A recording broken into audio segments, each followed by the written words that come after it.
Je vous donne un exemple. J'ai 3 enfants. Ce que vous dites, parce qu'on était sur... Allez-y, J'ai 3 enfants. Ouais. Bon, quand ils étaient en primaire, j'ai reçu un petit document en me disant, est-ce que vous voulez que votre enfant prenne des cours de culture et de langue étrangère? Alors, il y avait là toute une série de listes de pays.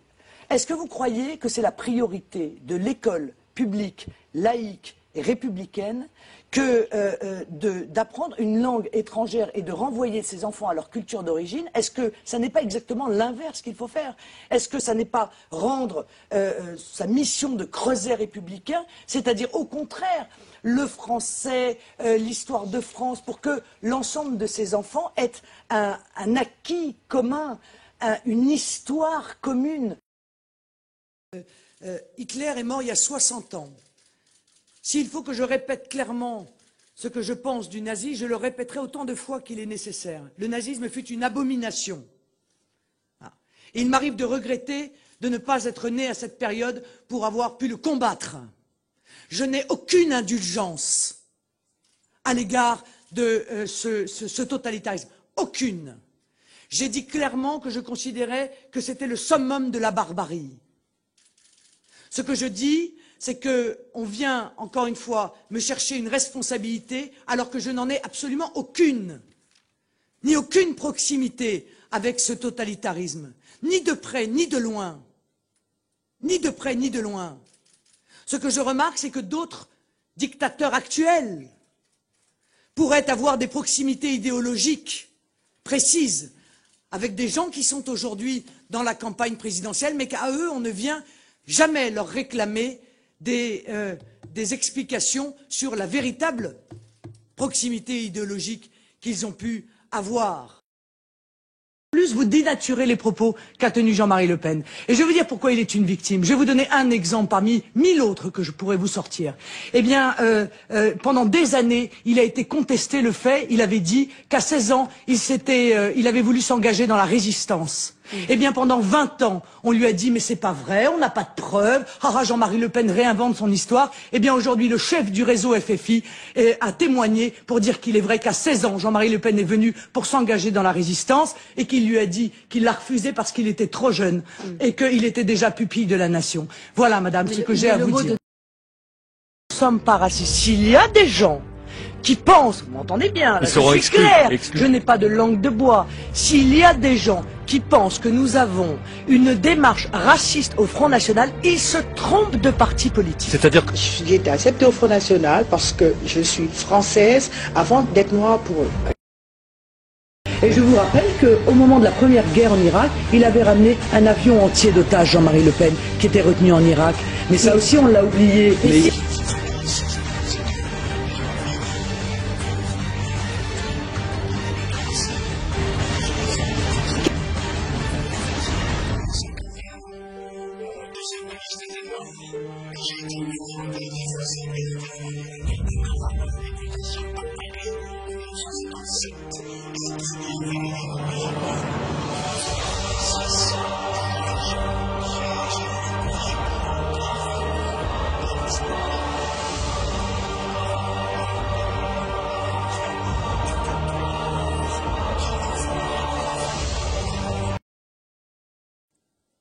N'est-ce pas une banalisation du nazisme, comme quand le mouvement des jeunes socialistes avait fait une affiche de M. Sarkozy avec le bras tendu, marqué « Jusqu'où va-t-il aller ?»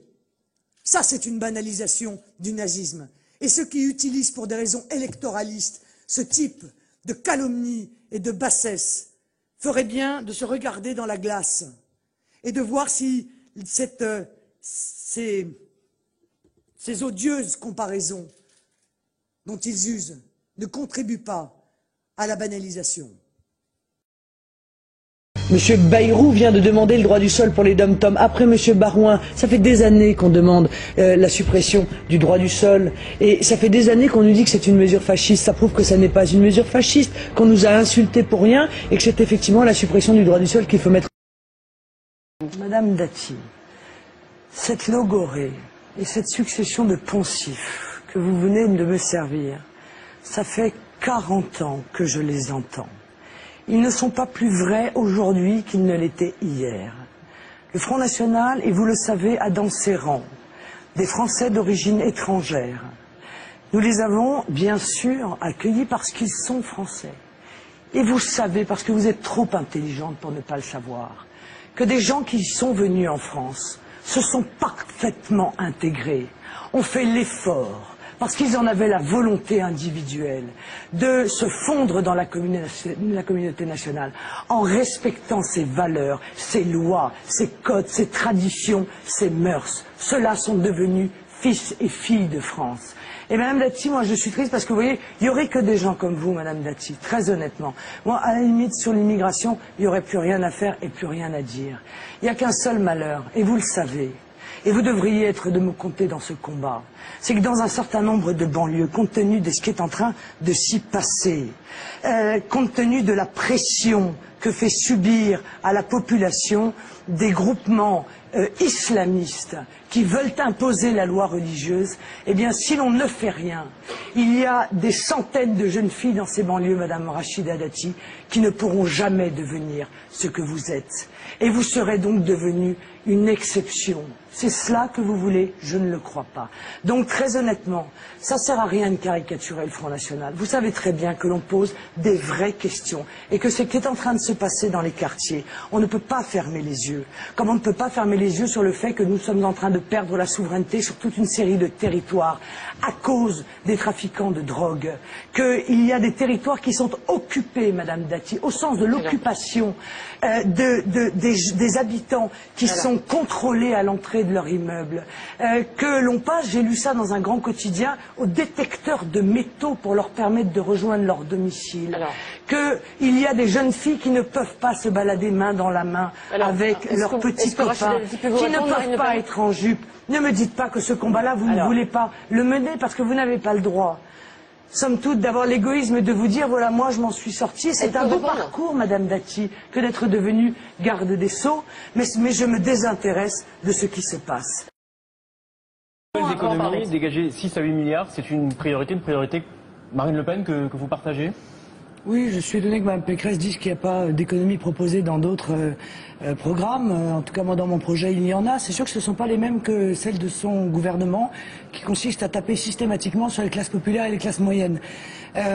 Chercher 7 milliards, bah, écoutez, c'est exactement ce qu'on verse sans en revoir un centime d'euro à l'Union européenne chaque année, hein, puisque nous sommes contributeurs nets à hauteur justement de 7 milliards. Bah, tiens, voilà 7 milliards d'économies. Les plans de renflouement à répétition, où à chaque fois d'ailleurs on nous dit ça y est, on a sauvé la Grèce, ça y est, on a sauvé le Portugal. Et puis on en est déjà, je crois, au 4e entre l'Irlande, le Portugal et la Grèce, et ça va continuer. Et il ne fallait pas un nouveau plan de renflouement? Ah non, mais vous contestez ce projet les plans de renflouement ne servent strictement à rien, si ce n'est écraser le peuple grec, le renvoyer à l'âge de pierre économique, entraîner une récession économique, donc aggraver sa situation économique, et de surcroît aller chercher dans la poche des Français de l'argent qu'ils ne reverront jamais, parce que tout à fait évidemment l'argent que l'on verse ou que l'on prête à la Grèce, nous ne le reverrons jamais et nous le savons. Bon. Et puis il y a les économies sur l'immigration. Désolé, mais c'est un gros poste budgétaire pour la France. L'aide médicale d'État, les retraites que nous versons aux étrangers qui n'ont jamais ni travaillé ni cotisé en France, quand ils sont en dessous d'un certain seuil. Il y a la fraude sociale. J'ai vu un rapport parlementaire passé qui évoquait une somme de 20 milliards pour la fraude sociale. Il y a la dérive de la décentralisation, le gâchis inimaginable que l'on voit dans les collectivités territoriales. Vous avez donc des propositions d'économie. Les États-Unis sont une nation, elles défendent les intérêts vitaux de leur peuple. La Chine est une nation qui défend les intérêts vitaux de son peuple. D'où d'ailleurs la guerre des monnaies qui se joue actuellement et où nous n'avons même pas notre mot à dire parce que nous sommes quantité négligeable. C'est pas un G20, c'est un G2. Bon.